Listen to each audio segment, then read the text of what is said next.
One line in Ciconia that's really haunted me is when Tojiro says that the events around them are like a rain ceremony. Human actions intended to cause natural phenomena. What's he talking about? What phenomena are supposed to be caused and why? Right after this, he starts talking about how you can't be sure if your opponent is even facing you yet. How are these two things related? At first they sound like opposites. The first one is about forces of nature appearing. The other is about a chess opponent. A chess opponent is a person, or at least a thinking being. That's exactly what's being contrasted to a natural phenomenon. So what could this chess analogy mean in this context? A natural disaster isn't anything like a chess opponent. Could anyone mistake a natural event for an intelligent adversary in a game they're trying to play? I answer this by looking at another mysterious statement. Seshat fears the events of Revelation and hopes they don't happen. But why? On the surface, Revelation ends with the good guys winning. So why does Seshat want to avoid that outcome? I'd say it's fair to read Revelation as a contest between God and Satan. They go back and forth a few times, and eventually God wins. You might even liken it to a chess match. So does she want Satan to win instead? The Order of Prometheus does talk about using the methods of demons. I don't think that's quite the case though. The key point is that humanity isn't one of the sides of this match. It's more like the game pieces. Or, humans are like mobs, destroyed en masse without a second thought. But instead, Seshat and Tojiro want humanity to win. Meanwhile, the two sides in Revelation use such powerful methods that they could be likened to forces of nature. In this way, summoning a natural phenomenon can create confusion about whether this chess game has two players yet or not.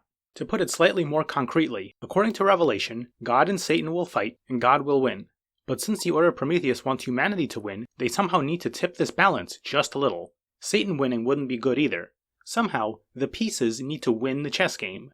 To explain how they might do this, we need to delve deeper into Revelation. Ultimately, Satan is defeated by being thrown into the lake of fire, basically hell.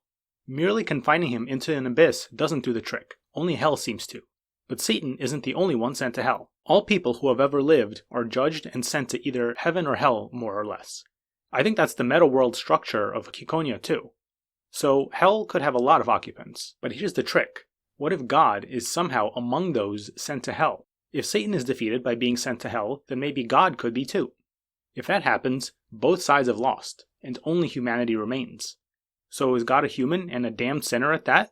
Well, one factory world vision, which involves a mysterious voice speaking to the narrator, eventually ends with, "Are you God?" By this point, it's not even clear who's talking to whom, whether the narrator has found God in the voice, or the other way around. Maybe, according to the factory world, God is among the humans somehow. Of course, there's also Christ, who has some important appearances in Revelation. Now, is Christ identical to God? I think it sort of depends who you ask. It's convenient for my purposes to assume the answer is yes, so I'm going to. So, is Prometheus' plan to manufacture a Christ figure who is also a sinner who will go to hell? Perhaps, but I have a slightly spicier idea. A few more entities get sent to hell in Revelation, even besides Satan and the sinners. Among them are Satan's two beasts, who do a lot of his earthly work in the first conflict with God. One of these two beasts is commonly thought of as the Antichrist. So maybe this is actually the figure at the center of Prometheus' plans.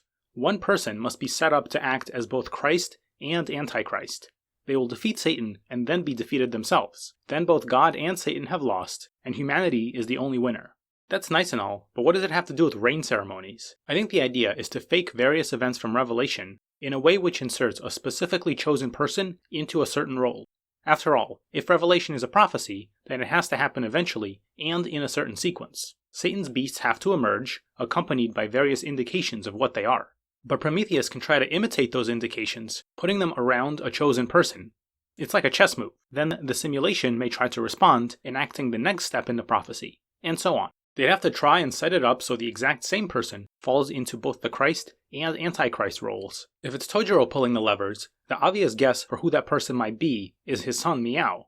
He has built him up to be this nexus of power, this pinnacle of both guilt and righteousness. However, in the end, I doubt Tojiro is ultimately dedicated to Prometheus. If Meow really ends up invested with all this power and the fate of humanity in his hands, maybe he can make some sort of different choice and shape the world to some better end. That is, if he can think of any, and if he thinks he has the moral authority to do so. Meanwhile, in the likely event that this doesn't pan out too well, Tojiro thinks he can always pull the trigger and activate Meow's murder program. I think the ultimate purpose of the murder program in this context could just be a reset switch. Tojiro could get Meow to do something totally off the rails and mess with the simulation, making it too different from known history and in need of a reset. This way, he can keep hitting the reset switch until some miraculous thing happens. Anyway, this overall plan to let humanity win despite not even being a player in the game seems like something the Order of Prometheus wants. However, it doesn't seem like Seshat is aware of centering on Meow in particular. She doesn't show a lot of confidence in Meow if this is really the central plan that her chivalric order is pursuing. So, that specific detail might be something Tojiro is keeping to himself.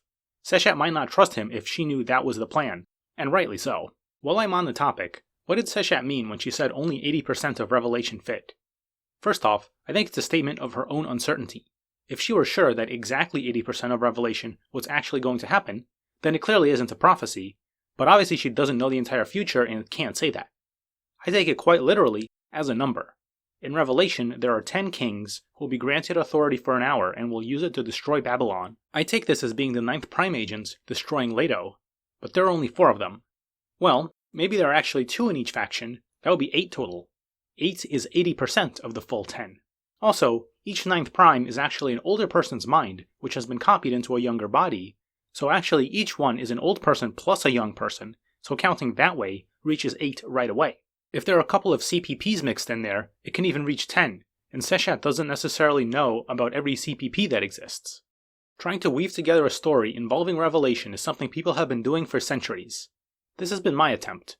But while the Order of Prometheus doesn't give us much to go on, there is one chapter that involves a whole lot of Seshat taking some bold action. What's this about, and what can we learn from it? What do you think? You'll find my own thoughts in other videos.